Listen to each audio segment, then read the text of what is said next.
Ready? Yep, you actually already recording, so. 5, 4, 3, 3, 2, 1. Hell, man, welcome. You're the first guest on this new Do Right endeavor I'm doing. Studio visits. Studio visits. Got a nice fucking studio, bro. It's a lot of headspace. It's a blessing for sure. Yeah, man. Yeah. You've come a long way since I first met you half our life ago, type shit.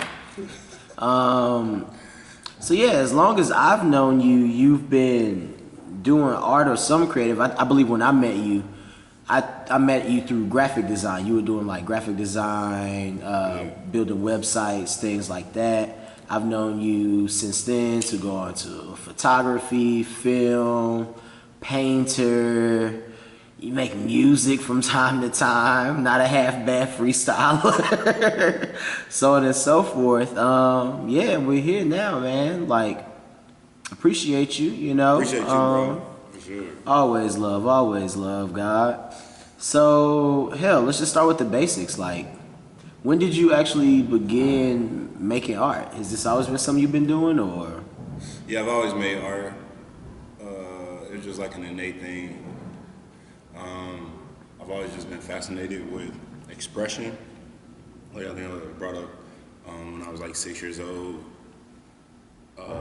performing and nobody's watching, and I'm like singing, probably can't sing, trying to sing over the vacuum cleaner, to just being in class and sketching throughout class. Always wanted my art piece to kind of high-key be the most impressive one. It's like, you know, I was pretty smart too. Like I was able to draw, and math was my favorite subject. I used to get in trouble in this Catholic school I went to for 1 year, and you know we get checks by your name. Yeah. You have to do like in Catholic school you have to do timetables or whatever, 5 times, whatever.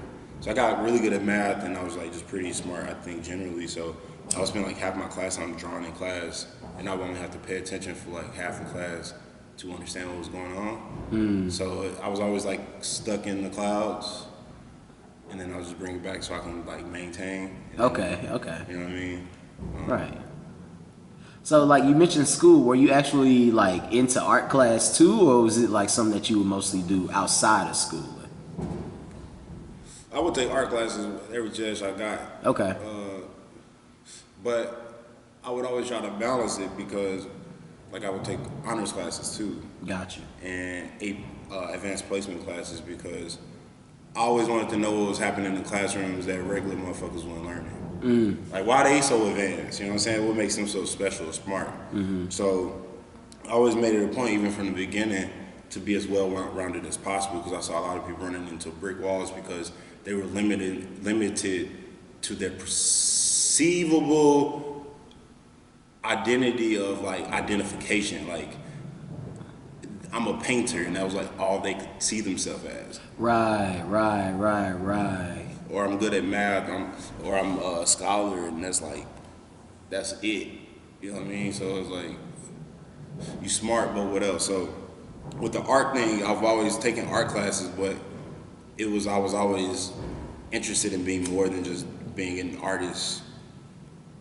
So by like high school, I came up with this thing called, well, I would tell myself these mantras or these sayings, like when you look at a traditional idea of a painting, it's like this wick basket with fruit pouring out, like a Fruit of the Loom thing or something, or a landscape, and I was like, I'm meant to do more than paint a basket of fruit. So, yeah, I've always taken art classes. Okay. And, you, part of your, like, corporate life, you've dealt with as well, dealing with something pretty creative as well, right? You were an art director, now a creative director, no? Yeah. He said no like you don't know. But yes, that is very true. You gotta do it for the people, bro. No, you know what I'm saying? The studio visits, this is a completely new experience. And new information. So yes, I got my start in advertising, working for a black-owned advertising agency at the time it was called Common Ground, which is 1035 now. Okay. But to get started, I entered in this program called the Marcus Grant Project, which is named after Eddie Murphy's character in Boomerang, because he was a creative director, and there's not a lot of black creative directors, even till this day. So what it did was it was made for people of color to enter us into this industry that only 5% of us are a part of.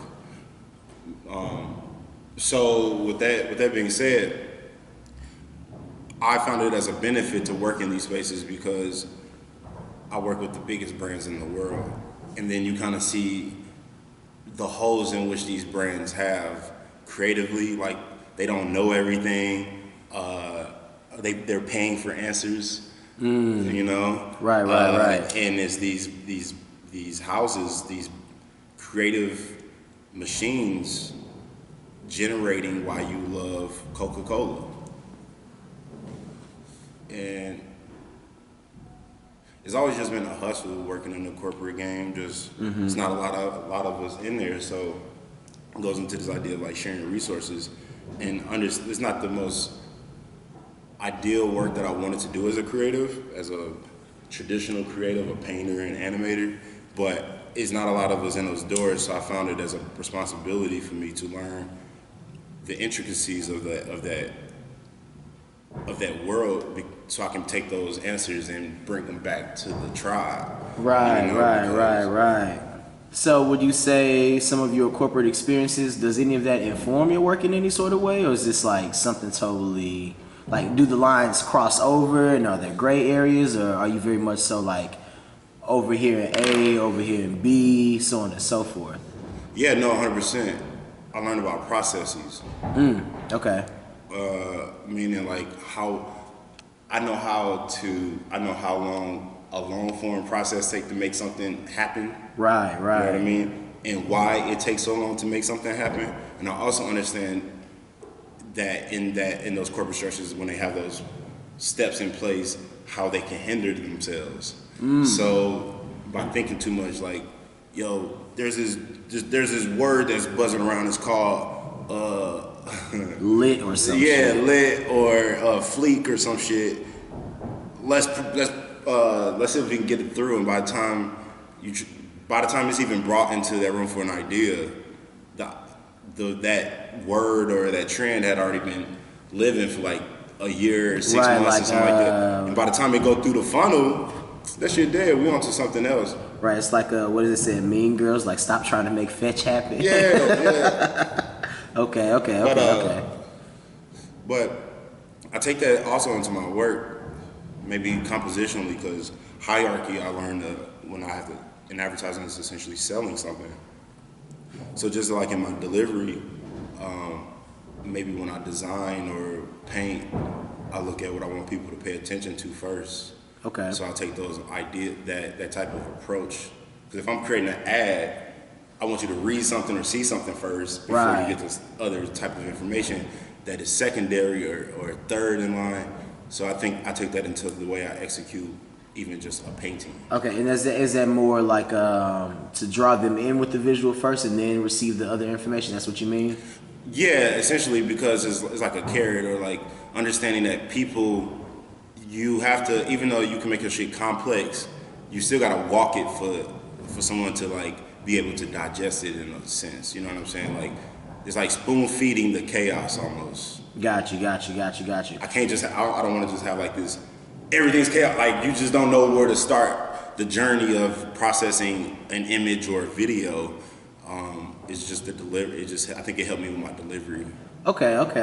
And I heard you mention process, so this is kind of like a two-sided question or whatnot.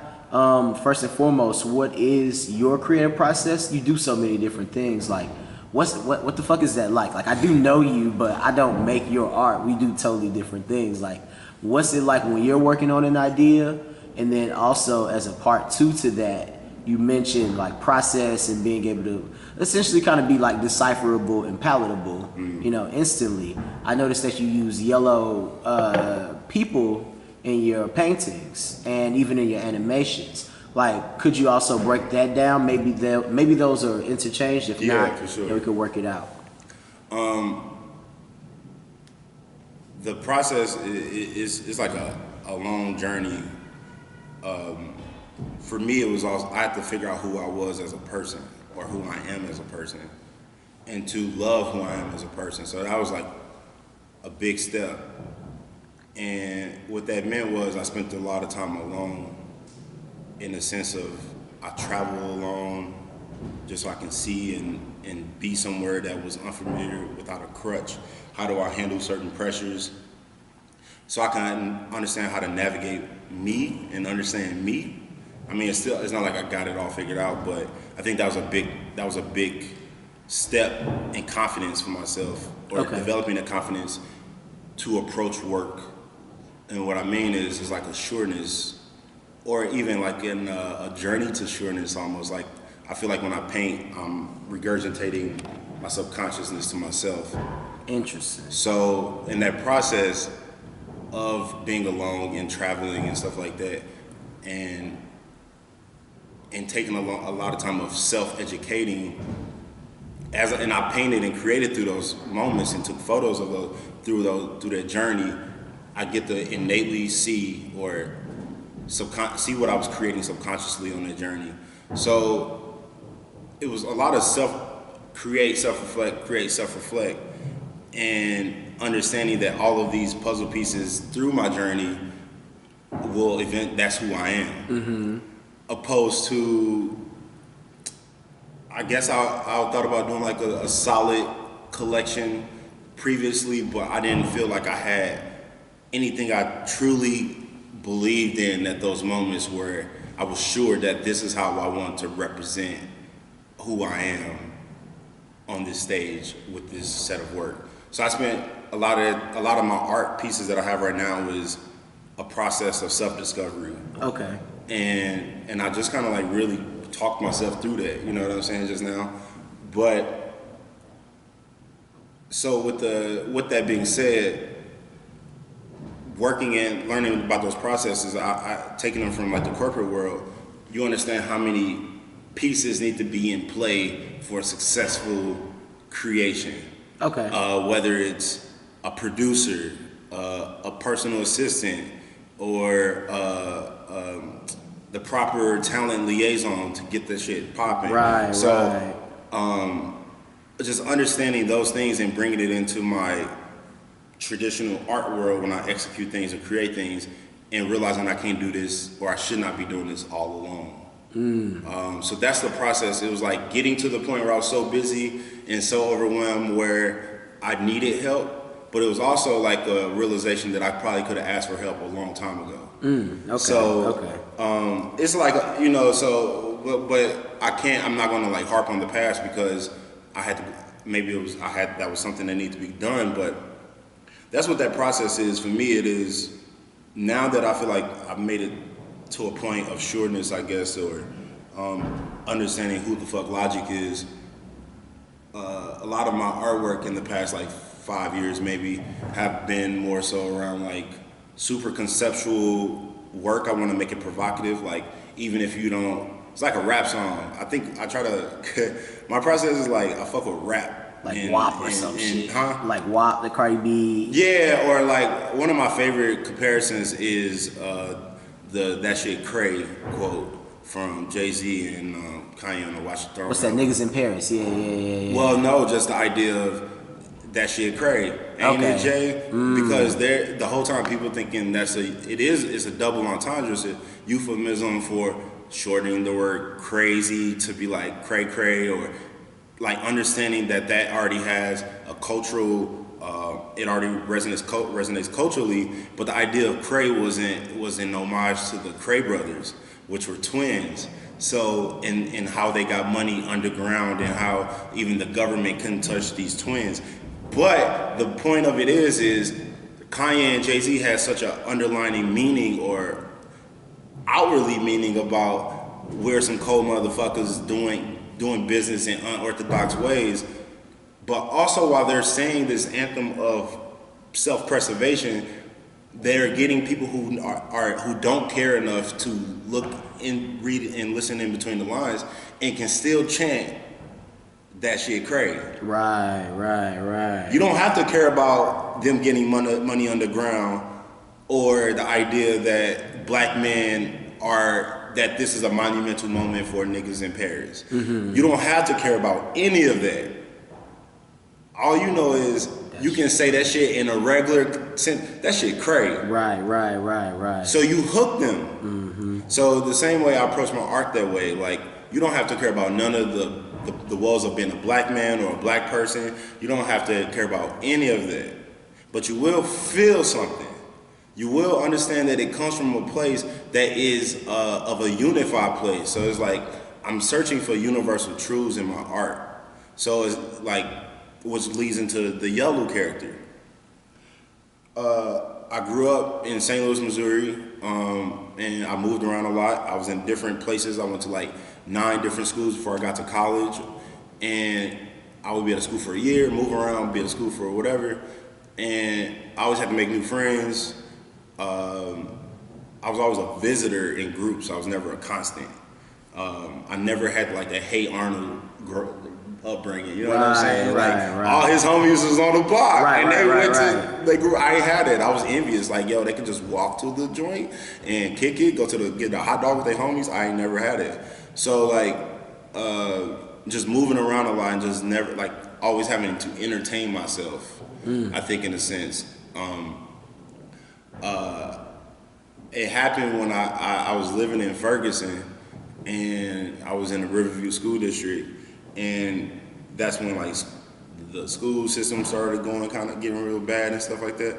And my parents, you know, they did their little magic or whatever, and we moved out to the Boondocks. So like Huey and Riley on Boondocks, that was me and my sister. And even though I grew up so then I lived in a county, so it was like all white people and like 3 black families in the neighborhood, including us. And going into this space where there was a DSEG program where they bust black kids in from the city of St. Louis into our school. So if anyone knows, if you're black, you know this, that black people have so many different pockets of what a black person is. Like it's not just like one type of black person. And in St. Louis, you can't just cross-pollinate when no public transportation, so you live in different silos of St. Louis and shit. So me living in a county and getting off the county bus, I was with the white kids, but the black kids come in on their bus. And they know each other. All the black kids know each other.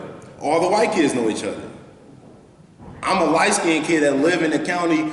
Black people probably think I'm mixed. Because I live in the county. And my hair was short, so you couldn't tell my hair, you know what I'm saying? Okay. So, and even my articulation of words was different because living in Ferguson, it was still like, it was a mix. Schools would be kind of mixed or whatever. But it was still mostly black people. But they come from like North City, St. Louis. So completely, you know what I'm saying, different. Living conditions way worse.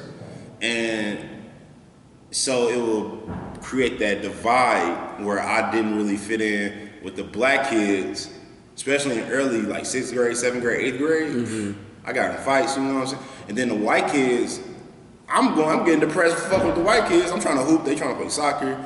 Long story short, and even like the third grade word, like, that chair. And it was like, what, Julian? I'm like, bro, chair? Like, I have to, you know? So I say all that to say, I felt so different. I felt like a singular being almost, moving around all the time, even being a visitor to my cousins because they lived in the same neighborhood. And they, Tuesday, Thursday, Friday, they was seeing each other. I come in on the weekends, you know what I'm saying? So it was like, and I'm yellow, and I've always been called yellow, so that gets the character of yellow going through. And then it was almost like, and then I was in honors classes. I was a jock. I was a 3-sport athlete. And I was in programming classes in improv. So I was in all these different circles, especially in high school. Black people, white people. I was everywhere. Playing Magic the Gathering. You were kind of neutral. Yeah, I was I had that neutral. It was such a neutral thing where it was like, and I had the light skin privilege, white girls can fuck with me. You know, white people, like, you're not like all black people, like, you know, that type of shit. So you get to see a lot of different things, and the education that I had that my cousins and them didn't get or even the support from my family that I received that they didn't necessarily get. It just set me in these different these silos almost. Okay. Of like this hustle. So that's where the yellow character comes from. It's almost like I got to see. That's why I even traveled outside the states to Europe and to Japan to see if I'm tripping or if white people had perceivably more money, but they was miserable just like us. Right. And it was like that's why I couldn't listen to nobody. You know what I'm saying? Like y'all all like, and we have all of these through lines of relatability.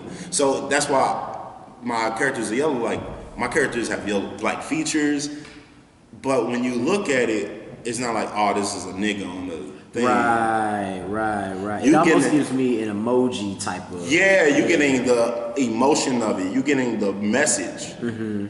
And it's just showing like, yo, we got all the same fucking problems. True. We got all the same fucking joys and things that we accept and deflect. So that's what I really wanted to get through my characters. If it's like, I'm not saying I'm not black, because that's not what that is. I am black. But it's like just the way I lived, you know what I'm saying? It just had a very neutral. Oh, you getting a call on your phone? I think, oh shit. It's Josh. I said a lot. You probably have to cut that. Okay, so much. Record. Alright, so now we back, man. You know, has to do a quick little readjustment, but you know, everything's solid. Yeah, so the last things that you were saying though, they were very lofty and ambitious, I would say, man. Like you have a lot that you're looking to do. You work on a lot of different things. You have a larger mission, I would say, something that you're really going for. Yeah. And I would say that you're pretty accomplished already. I mean, you've painted down in Basel. You've been in art shows in LA. You had the booth at Complex Con. Your art show, your first solo show, that was kind of like a legendary moment in Chicago, for real. Like in recent Chicago cultural history, that was definitely like a reset for a lot of the art scene, I would say, for real. I appreciate that. Yeah, man. No, and thank you for having me be a part of it as well. That was a killer moment in time. So like, what is it? What is your goal with this? Are you looking to, I don't know, like be on some cause shit? Are you looking to like build a crazy brand? What does Julian Gilliam, artist named LOGIK, see for himself, in the future? No, not cause. That's too small. Okay. Okay. I fuck with cause, I fuck with the intent behind it, what it does, but I'm talking about like Disney. Okay.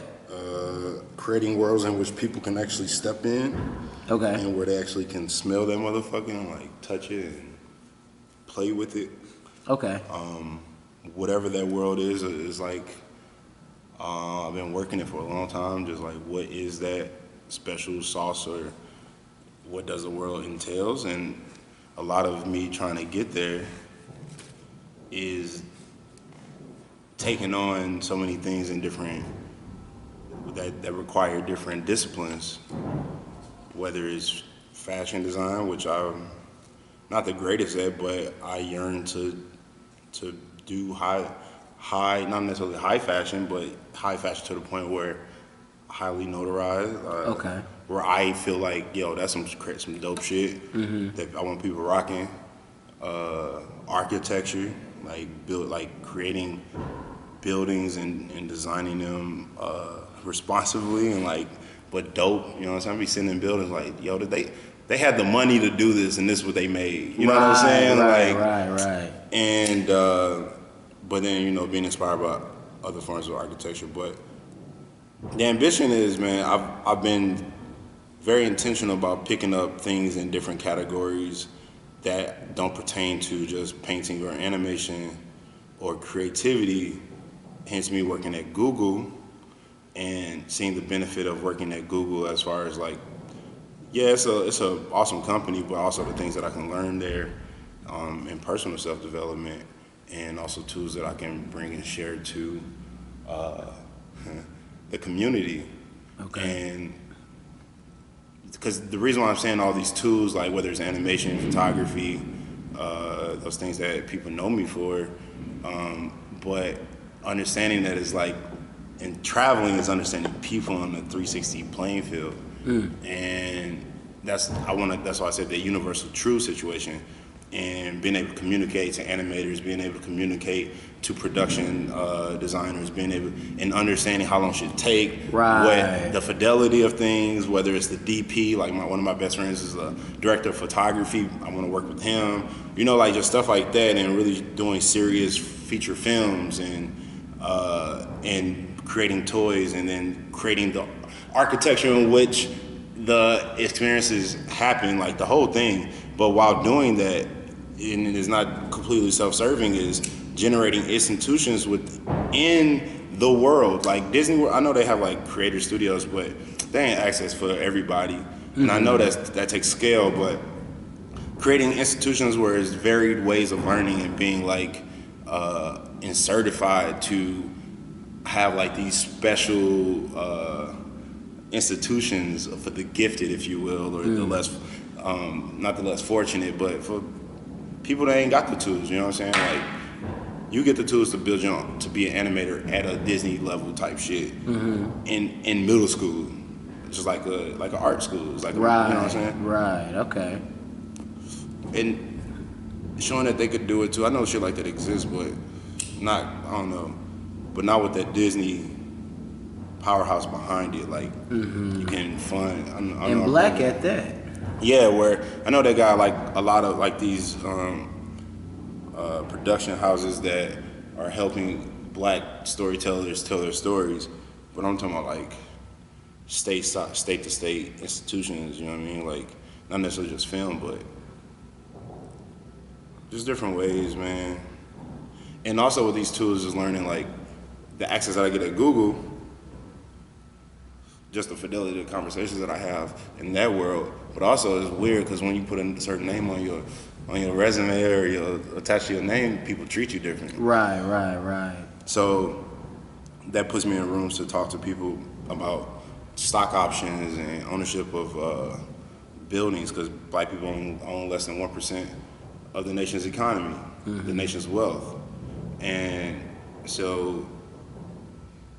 Taking those tools, like for instance, we got a virtual family reunion on Sunday, and I reserved the last 30 minutes of the conversation to talk about creating legacy and what that means. Creating an investment group within my family so we can buy land collectively. Nice. Okay. So all those things, man. You really you're really trying to trailblaze, you know, grow and build your own empire. This ain't just about getting in the MoMA or some shit like that for you. Nah. Got you. So who are some of your favorite like artists that you look up to, or heroes, you know, inspired by, influences, all of that shit? Like I think hip hop and underground hip hop, Chicago underground hip hop, was a beacon for inspiration in the sense of how to approach being an artist in this generation, and just being homegrown and how to be homegrown and staying true to yourself. And I like the fact that it was cliquey, you know what I mean? The prove yourself situation of like show and prove, because we from Chicago and we worked hard for this, and we ain't just letting anybody leech on, you know what I'm saying? Right. You gotta earn your keep around this 100%. So I would even, the ecosystem of Chicago, because it was like, if I can make it in Chicago, I can make it anywhere. So the Chicago underground scene for that, but like as artists, man, you know, I think one, it would be my homie Blue. Okay. We lived together in 2012. That was during the Marcus Graham project, right? Yeah. So we lived together. Crazy. Blue the Great, yeah. We lived together for a summer in Dallas, Texas, and it was wild because I'd never seen no visual artist that was around my age that was creating to purely create. I had only seen that in music. Okay. Like somebody that I knew. Right. Where people just create music because they love making music. I ain't never seen no artist making just to make. And I would admit I'm kind of lazy, or I was kind of lazy, in the sense where like I wouldn't even call it lazy. I would sit on waiting for inspiration to hit all the fucking time. Right. Oh, that's actually a good one, because that's something that I wouldn't necessarily say I battle with, but somewhere between like getting it, because it'll come sporadically, just often, but like maintaining that shit. Yeah, but it's the act of the homie Frankie was over here earlier. Okay. Harvey. Okay. And he said I said something to him back in the day, which is probably sound like some shit. It said, oh no, I'm good. And he said some shit like, I said, I'm not gonna say verbatim, but the sentiment is, you have to practice being able to do things without inspiration having to hit. You have to practice acting without crutching yourself to the idea of having inspiration. You have to get to a point, or you should get to a point, to be able to do and to act. Because we will put ourselves in this idea of perfection, or like it has to be this perfect thing. Right. Opposed and we'll spend weeks on the idea, months on the idea, years on the idea. So living with him, I learned to just react and to initiate without having some crazy, not saying he don't run into blocks, but it was inspiring to be around another artist who was dope. Relentless. Relentless with that shit. And I felt Blue relentless. definitely is always working. Yeah, and I felt relentless with it too. I just never seen it. What I thought I was doing, I thought it was fast, but it helped me see just like I was still holding on to something that was holding me back. And so I translate that into a lot of my work. So that's interesting. You say you were holding on to something that was holding you back. Could you elaborate on that a little bit more? Did you ever you think you ever realized what that was? Yeah, no, that's that crippling sense of I need to be inspired to do something. Okay. Because time is flying, bro. You know what I'm saying? Yeah. Time is really flying, and if you really think about when I was in Columbia, I graduated from Columbia, Chicago, and I was in film school, and I remember my finals, I had to do a short film, I had to do a 30-second animation with voiceover, and I had to do a 15-second animation with color, and write a paper. And I had to do that shit in a month. And I did all that shit. I mean, it took me 2 months, a month and a half to do the film, or I did it in 2 weeks or something, some procrastinating shit. Uh-huh. Actually, I said this shit in a week. I did it in a week. Okay. A week and a half, too. But anyways, the point is, I was able to see how much I was able to do in a month. Right. How much, when I had a grade, I had fucking finals around the corner, I did a short film, a 30-second animation, and a 15 with voiceover. I had posted this thing around that time. It was have you ever measured your capacity of output?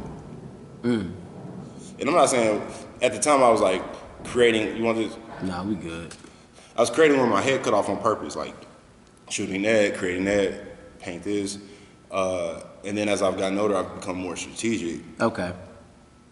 My dad used to be back in the day when I was 24, 25, 26, hey, you better make sure you're going to sleep. Because I would stay up. Those was the days. You better make sure you're going to sleep. And I knew at that time I couldn't let my 9-to-5 job in advertising win. Yeah, because you were at school and work at the same time after that, right? Because you came back from Marcus Grant Project. Yeah, I was working. Yeah, I had to get a job while you in school. Get a fucking job while you in school. Get that internship before you graduate. Have a job before you graduate. 100%. Okay. Anybody who watching this. So I had the job. I was already working 3 days a week at the Blackkk advertising agency, and when I graduated, I had a job, full-time job. That was a while. They almost let me go a year later. Anyways, and I don't know what we were talking about. Your capacity, measure the capacity of your output. Have you ever measured the capacity of your output? Yeah, have you ever measured your capacity of output? You were talking about working in school. Yeah, so we get so caught up. I mean, yeah, at the beginning, I think when you're stuck or when you're trying to figure things out, I recommend finding ways to express yourself in different avenues, even if you don't have to be the best at something. It allows for you to self-reflect. So what I mean is, when I was I realized that I couldn't paint. When I paint, I can't take a canvas everywhere when I paint. Right. So how else can I express myself? So I started carrying paint markers in my pocket so I can draw on billboards or draw on a wall and get over and just try to just be able to use that as a canvas. Or I would have my sketchbook in my bag and a book and my camera. So then I can now it's like forcing myself to take photography that I normally wouldn't find interesting. So I just started taking things and seeing what I was innately capturing or innately writing down, like whether it was in my journal, a sketch or a photo, or I have my Polaroid camera. So then understanding instant gratification, so I can shoot it and then see my photo in my hands. I turned everything in like an art project, like going out, I would turn parties into photo shoots. Just so I didn't feel like I was wasting my time, because I was like, we already been here. Right. I've been to this party before. I've seen these motherfuckers before. We've done this before. Something new to kind of enhance your experience. Yes, because this motherfucker's fly, this woman's fly, he's fly. Look at this vibrant red wall with a blue light. I would never have this. This is not my setup. I would never create this myself, because I don't have this venue, I don't have this person, I don't even know this. So let me create a portrait out of this situation. Let me create it's like allowing the world in my situation is to create art for me, and really trying to succumb to what art is and what am I supposed to be creating, or if I'm supposed to be, it's just like, because it's almost I'm trying to abandon the fact of like, creating on trend or creating on just whatever you feel like is hot right now. Yeah, you know, I try to disconnect myself from that, and I really just try to like, how do you just like how do you do it and be like, this is really me? Right, without the constraints of like maybe what other people may think of it. Yeah, that's why I don't do commissions. Got you. Okay. That's why I allow my job for me to have to work for clients, to spend my time working on clients, because that is essentially commission work. They're using my brain to do advertising work, and they pay me to sustain my art career. And that way, I don't have to paint someone's dog to stay afloat, and I can keep my mind open to what you're really feeling. Because it'll take me forever to paint your dog, because I don't want to paint your dog. Right. Until you want to paint that dog. I will never want to paint the dog. Really? You have dogs, though. Yes. Yeah. I just, maybe I haven't gotten there. Again, that's that's but again, that's me trying to get over, because I really look, when I do a live painting, I can knock out a painting. I've almost completed a painting like 4 hours before, because I wanted people to see something of the. But then when I paint at home, I think I blow a lot of time just sitting and thinking again. When, like, again, painting my dog, I know I can probably paint my dog in a day. Mm-hmm. You know what I'm saying? But it's like, the idea of even setting up the whole mixing the paint and everything, I'm like, that's gonna take too much time and energy. Mm-hmm. And I feel like if I can even get past that point of just being able to be like, yep, knock it out. But then again, that goes into me, I already do that. I pick up projects left and right, and I have to be like, wait a minute, Julian, this is not important. You know what I'm saying? Mm. And it's really, I think management as an artist because I want to do everything, and I try to do this. And it's worked so far, building everything at the same time. You can't be a jack of all trades, master of none. I was like, fuck that, I'm gonna do it. Right. But it's getting to a point where I've gotten things to this particular level where I can build a base on them.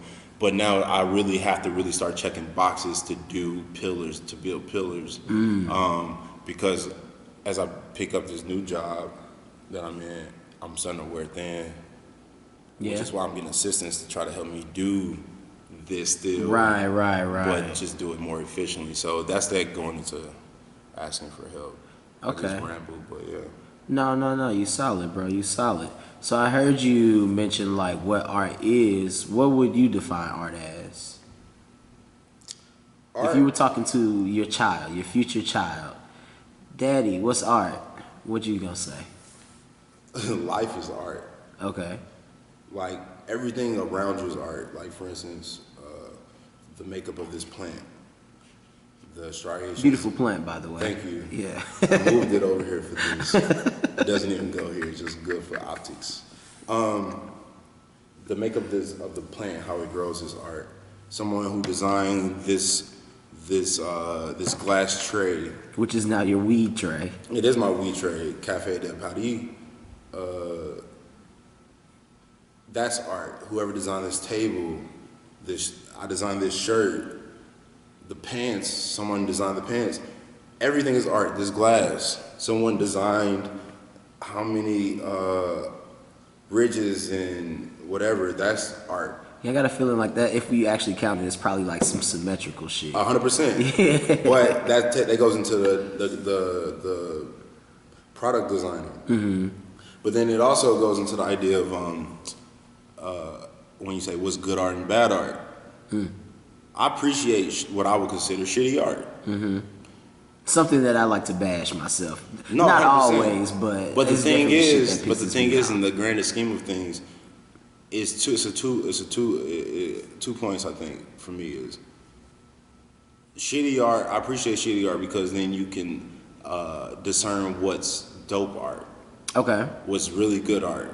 Yo, that's kind of shitty, but that's cold. Mm-hmm. He executed that weak as fuck. He executed that shit cold because you get to see like.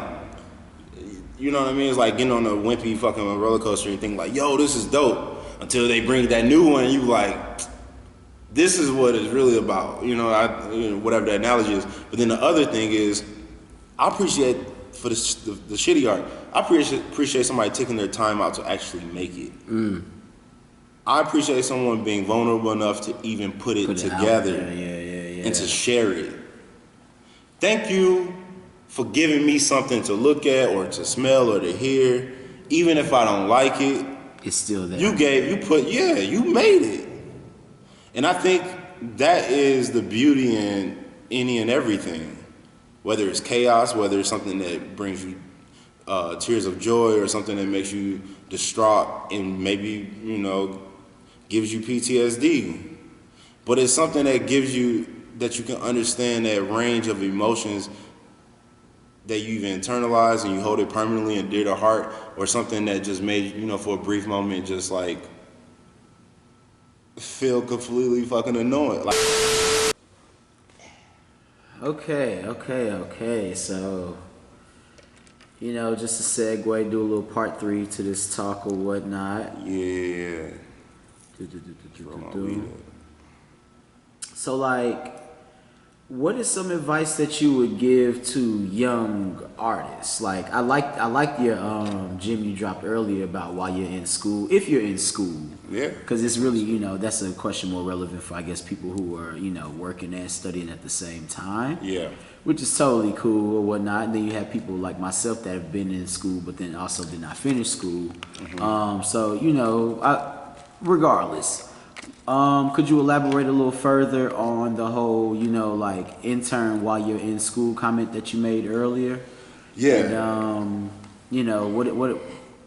break that down and then I'll go into the other one. I mean, interning has so many different levels of what you consider like being a mentoree with a mentor, or being what do you call it? An apprentice. Okay.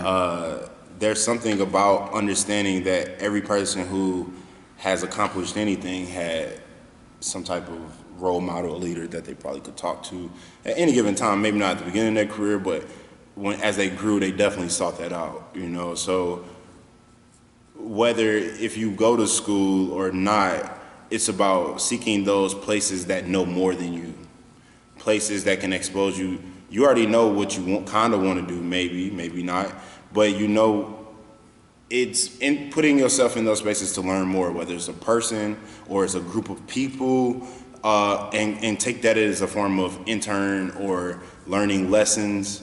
Basically, interject yourself early while you're learning to be able to make it, like, it's basically making yourself more well-rounded in order to improve on what you already been thinking. You have a sounding board.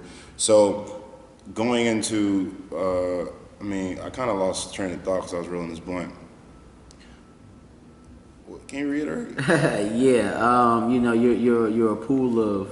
you're seeking a pool of knowledge and expertise and extra advice outside of what you may already know or think you know, or, as you mentioned, you may have an idea of what you may want to do, but you still should be interning. Yeah, it's like meeting. Yeah, you should be like, I fucking hate the word networking, but you should be putting yourself out there. Okay. Or like, not even in the sense that you got to be talking to everybody, because a big part of what I was doing in certain sections, you just got to learn to shut the fuck up and be a fly on the wall and understand that you're in a space where you need to learn and take in and instead of, because you can always tell the fool in the room because they don't never shut up. So just humbling yourself or understanding that you know what you know. So how about we shut up? I'm talking about you and me or whatever, and learn what is being said that you did not even know in the first place, which is all about taking those internships early. Because I do mentors, like I did some stuff at Columbia, like where I talked to some kids, like some college kids, and where I did a video conference. And one of the kids was like, he didn't want to get caught up into the system of advertising and like getting your stuff sold through. And I think he was a part of the LGBTQ plus community, and how he wanted to just do his own business. And I was like, that's amazing. You should definitely do your own business. But as you're creating your own business, understand that you're young and agile and that you can do both jobs. Right. And he was like, yeah, but I was like, there are people, you're creating a perspective that all those other cis male gender people, whatever, in that room are not going to come up with. Right. And you get to push the envelope on what you want to do while you're trying to build what you want to create. There's value in that. Yeah, it's value. And also, because he's somebody who wanted to create his own agency. And I was like, okay, while you create your own agency, how about you work at an agency? Right. So you can find out the mechanics of what that agency is. Works, so that's what it is. It's like really putting yourself under the wings of someone or a company and understanding that it's not necessarily just a job, but what are you learning from said job or environment? And understanding that it's temporary. It's all temporary. Like, I didn't plan on working in advertising agencies. I was like, y'all scratch my back, I scratch y'all's. I'm learning about all this shit. I can activate within the. Also, you put yourself in a place of influence to play on a playground that you can't construct yourself. So by me not having millions of dollars in infrastructure, I'm able to play with Miller Coors money or play with whatever money to activate my friends or to do those type of creative things that I otherwise wouldn't be able to do in my little studio. True that. Your old studio, the one that was sizable but not this size. Yeah. Okay. So in addition to that, what are some other things? Because that's kind of, I think, more like the career-oriented side of things. But like, just as an artist pursuing art and wanting to work on their craft, what are some other little gems that you would actually, drop to people? Should it be research, art history, do whatever the fuck, it ain't no rules? Like, what's your spiel? There are no rules. That's the beauty of it all. There are no rules, but growth or creating something, my thing is I just try to seek happiness, or not necessarily saying your work has to be happy or you have to be happy, just equilibrium in what you and in what you feel comfortable. But that's kind of like contradictory to what I said earlier, is because I created on the way to self-discovery. So okay. as I said, like a lot of my paintings are self-reflection. Right, right, right. Here you go, bro. Dozo. Thank you. Yeah. Yeah. But my thing is, don't worry about the next man or the next woman or the next, You have to, not you have to, but what I did was I wanted to create from an honest place. Okay. And because no one can replicate me, it's only one of me. And I feel like people are special. Like people are like, no one's special. I feel like that's not real.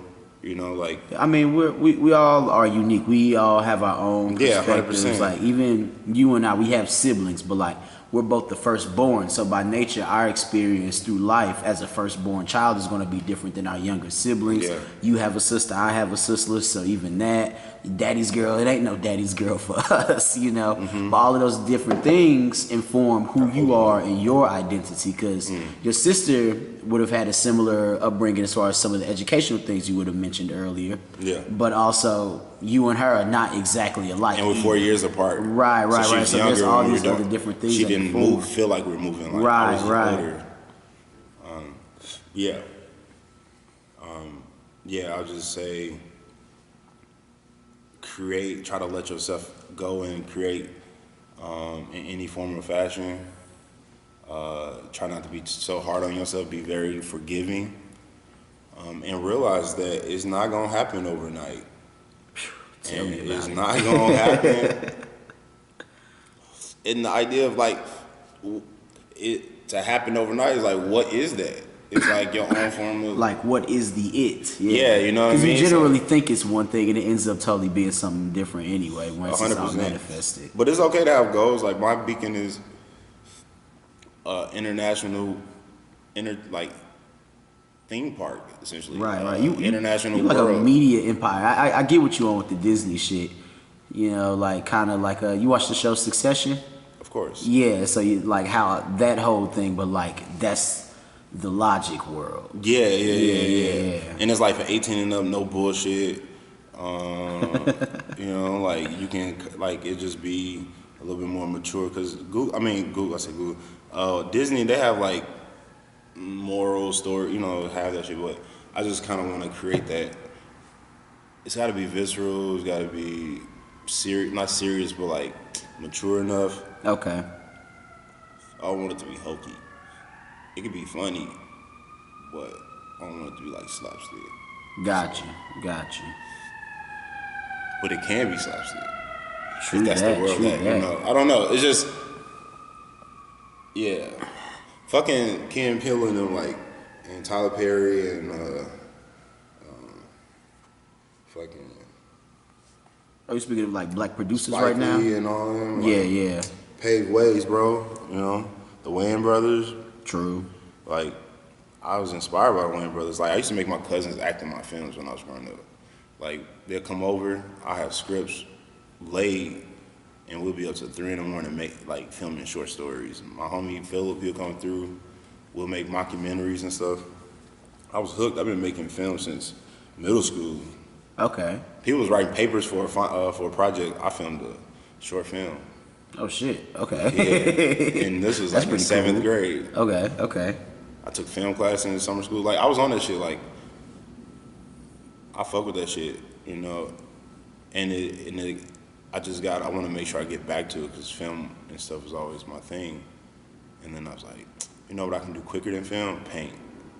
And it wasn't quicker, but it was more like I could see myself reflected on those paintings. Interesting. And because I didn't, say for instance, you write a film, it takes a long time to, get it filmed and money and resources, stuff like that. So it was like, I wanted to be sure of the stories that I was about to create next.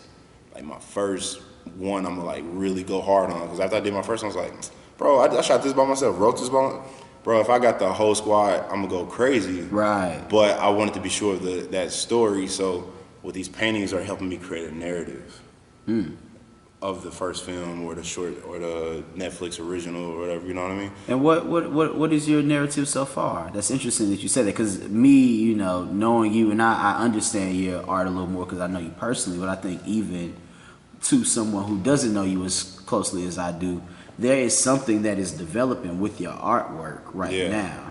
So like, where are you at mentally when it comes to all of that shit? It's like the similarities of everyone. You know, we have from cultures. I still got to do my traveling, but just even in cultures and what makes us angry, sad, and are pretty similar no matter where you live in the world.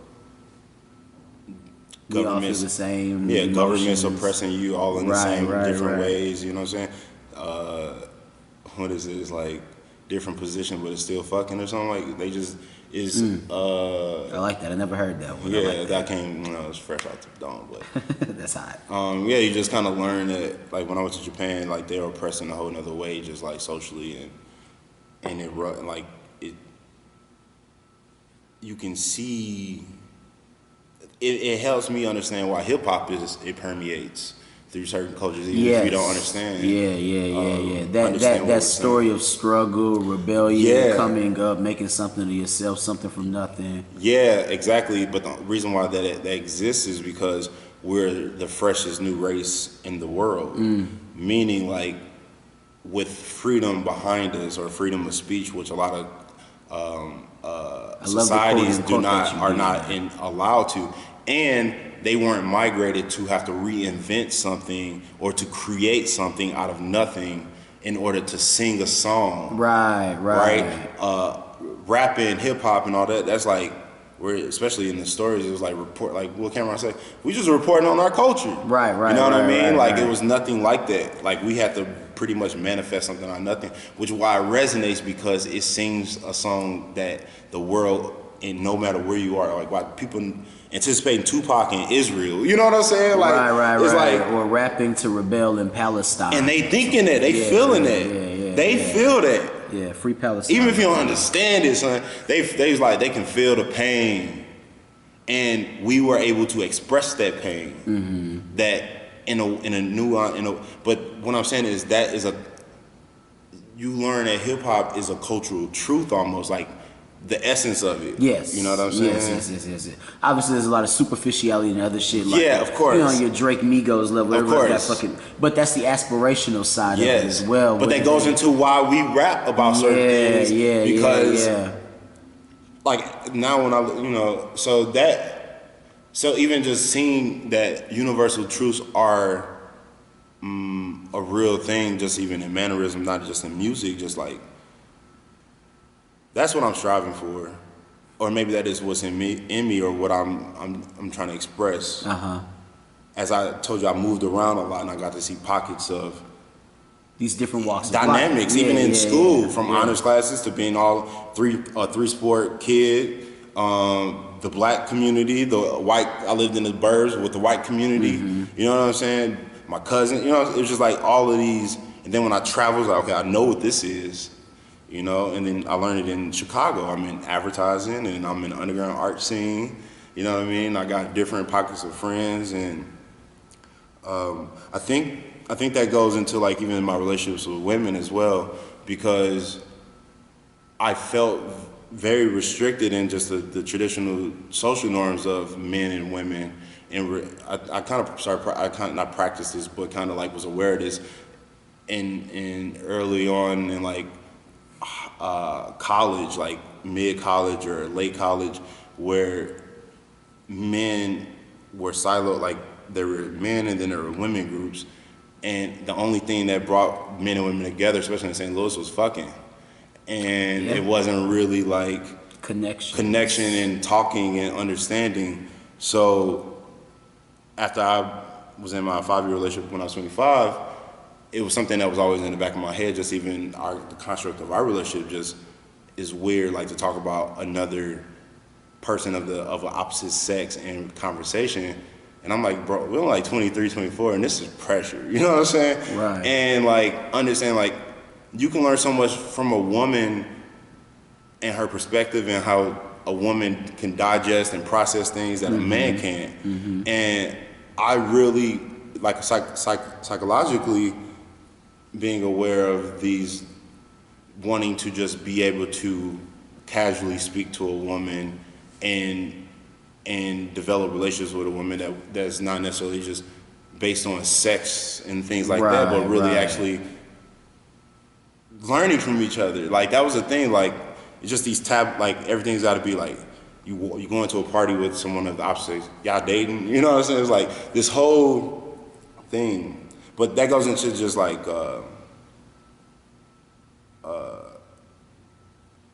just understanding humans. You know what I'm saying? Like that is my passion, is to understand people and to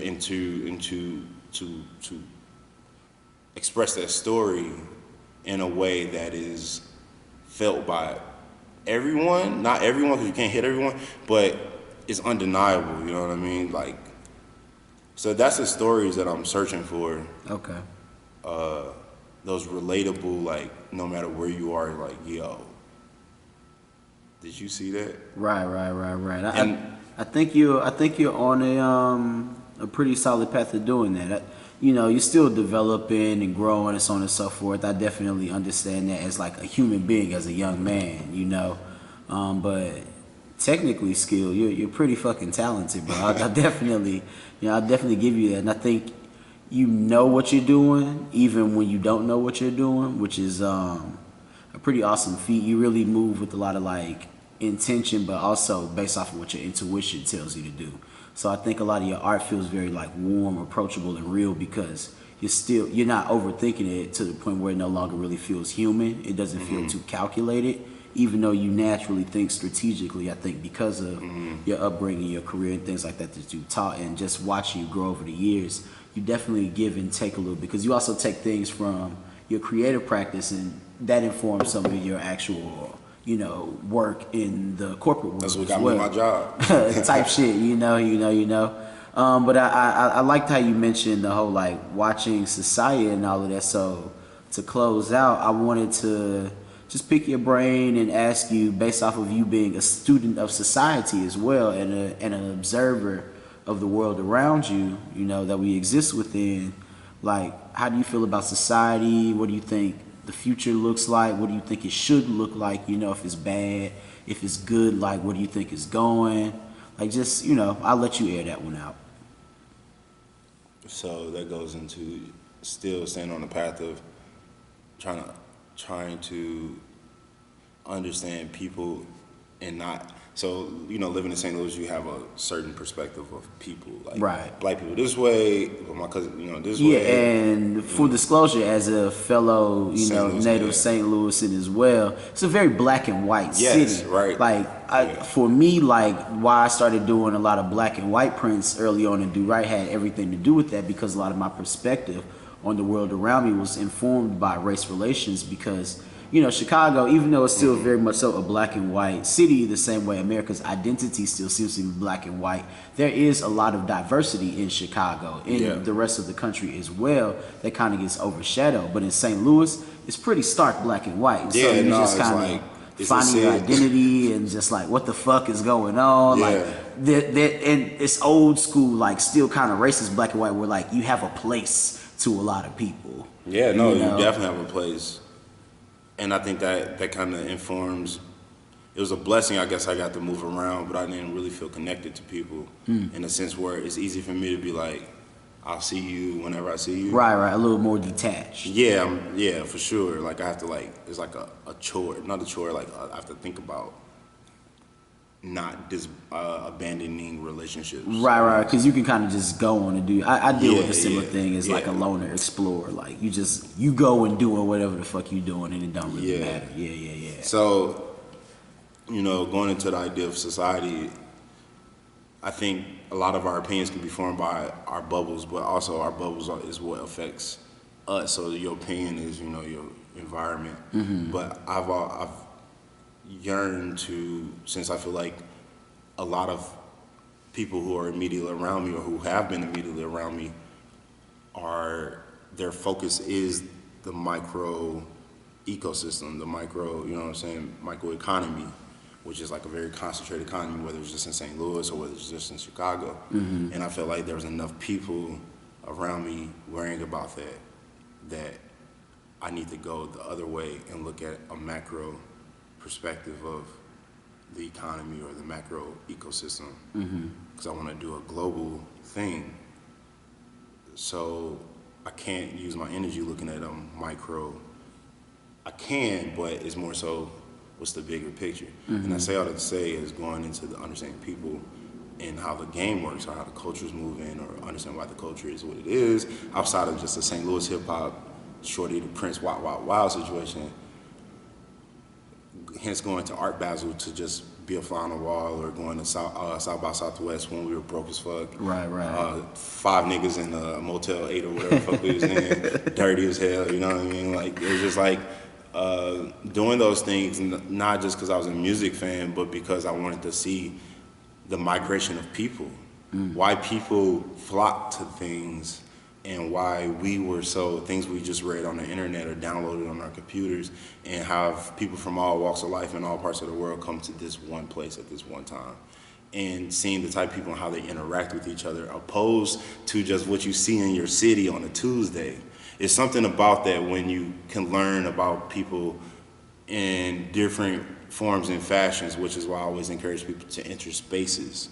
Don't just keep yourself going in those the same rooms that you've been used to. Enter those spaces in which just rounds out your perspective about something else. You don't even have to say anything in those rooms. Just shut the fuck up and be a fly on the wall. But it's something about that. So when you can have and sit, like when people get mad if I share like a Republican article, and I'm just sharing this so we can understand what they're talking about as well. Not necessarily like. So it's easy for us to just form opinions based on where we are immediately, versus like looking at the grander scheme. And what I've seen across in different places that I've been is that I feel very confident in the energy that I've taken from the world. Okay. And in the nation as a whole. I feel like there's enough people on our side, and you can formulate that side as to however big you want, whatever side you want, that righteous side. I feel like there's enough people with the shits that we hopefully will, we're gonna be straight. You know what I mean? Like, I said a lot, but I just say all that to like,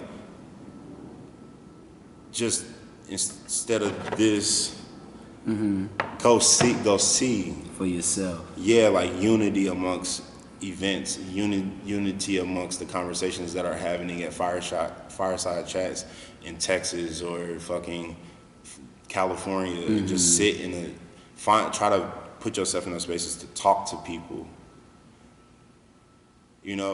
Instead of, I think that's when I got that divide amongst men and women. I'm saying that's everywhere, but just where we're from, those relationships are non-existent. And I think even just Western cultures, but it's just talking to people, and not just saying in the workplace, but just really intimate, and again, not sexually, but intimate settings where it's think tanks, you know what I'm saying? Like brain trust, like, Then you realize the world ain't so fucking bad. Yeah, you know what I mean? Like, it's promising, and like surrounding yourself around those people it sucks that has to be our prerogative to build and then to pass back. Not necessarily it sucks. It just sucks that enough of us aren't born with a lot of us aren't built with it. Essentially, none of us are, but it sucks that most of our community will never be able to see what we see. Right. And that's such a fucking lofty thing to say, but it's just like how to flip,